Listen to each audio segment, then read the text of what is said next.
In Minnesota, thousands braved sub-zero temperatures while the demonstrations led to clashes with police and arrests in some cities such as Austin, Texas, and in Los Angeles.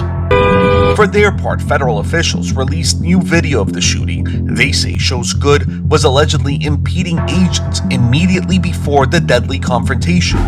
That's fine, dude. I'm not mad at you. Out of the car. Get out of the ICE says their agent was forced to fire in self-defense.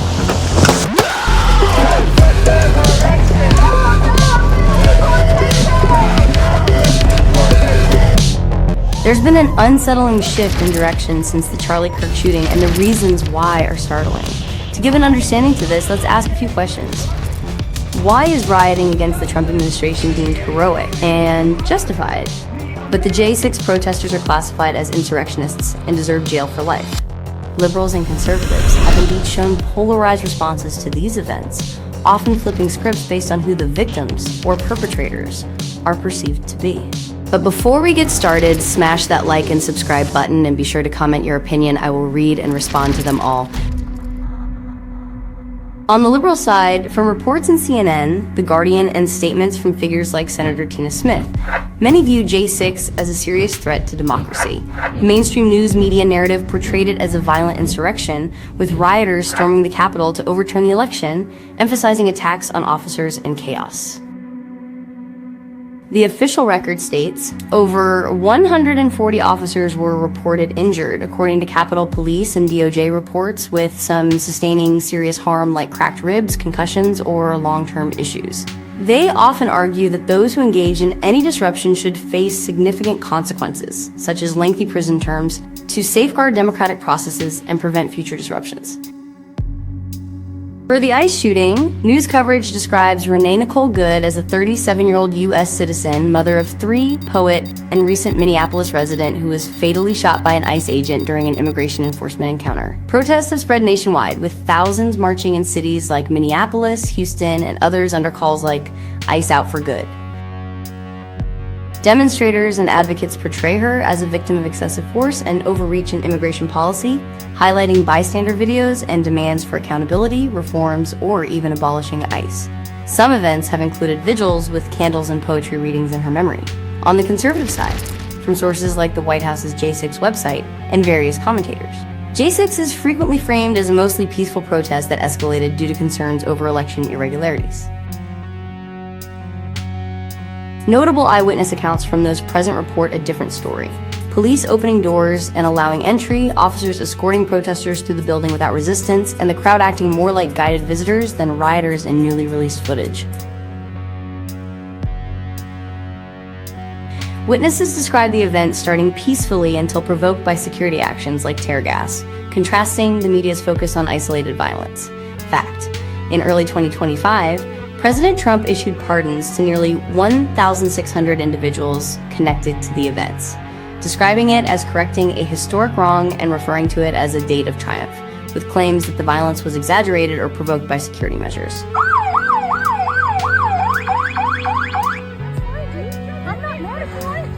For the ICE shooting, conservatives generally support the agent's actions as justified self-defense, pointing to released video footage showing Good's vehicle moving toward officers after she reportedly ignored commands.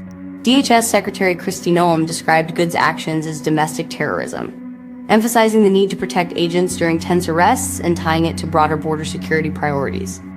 The agent's response prevented potential harm, upholding law and order and immigration enforcement. The contrast in reactions is striking. Liberals often advocate for harsh penalties, like extended sentences. For J6 participants, they see as endangering democracy, while framing Renee Good as someone resisting what they view as unjust enforcement. Conservatives describe J6 protesters as patriots peacefully standing for justice against a disputed election, while criticizing the anti-ICE demonstrations as disruptive or unnecessary escalations. This pattern stands out even more since the Charlie Kirk assassination, as it shows how outrage is channeled differently across the divide. These two events are comparable in some ways because both resulted in tragic civilian deaths during encounters with law enforcement. Ashley Babbitt at J6 and Renee Good. And both have fueled intense national debates about the use of force, protest rights, and government authority. In each case, videos and reports quickly spread, turning isolated incidents into powerful symbols of larger political and ideological conflicts. But viewing J6 as a setup highlights how narratives can twist peaceful intentions, especially in light of the restrained responses we've seen post-Kirk shooting. Shifting perspective on a related observation, following the assassination of Charlie Kirk in September 2025, a widely reported tragedy, conservatives largely responded with calls for justice through legal and political channels, memorial events, prayers, and a focus on revival, rather than street violence or riots. In contrast, the current anti-ICE protests following Renee Good's death have included large-scale demonstrations, some with reported confrontations, thrown objects, or declarations of unlawful assemblies in certain areas. While this is all early to determine the full responses, we can compare the George Floyd response to how crowds rioted and burned down entire cities in response to his death in 2020, with reports of widespread arson, looting, vandalism, and insured damages estimated at nearly $2 billion across multiple cities, the costliest civil unrest in U.S. history. In my opinion, based on these patterns in media coverage and public responses, this difference raises questions about what factors might have contributed to the escalation seen at J6, such as security handling, environmental influences, or other debated elements. Official FBI investigations have concluded there was no broad conspiracy, but the varying reactions to outrage and grief remain noteworthy. There are also signs of bad actors coordinating violence, conflict, and confusion to control the narrative in these situations, and these bad actors exist on both sides of the aisle. Despite varying opinions on Trump, he can come across as brash, strong, and inflammatory at times. It should be ashamed of itself having you working for them. You are a rude, terrible person. You shouldn't be working for CNN. Although, in my opinion, people are not used to leaders being so bold and direct. Trump is taking things in directions that are, in the long run, good and profitable for our country.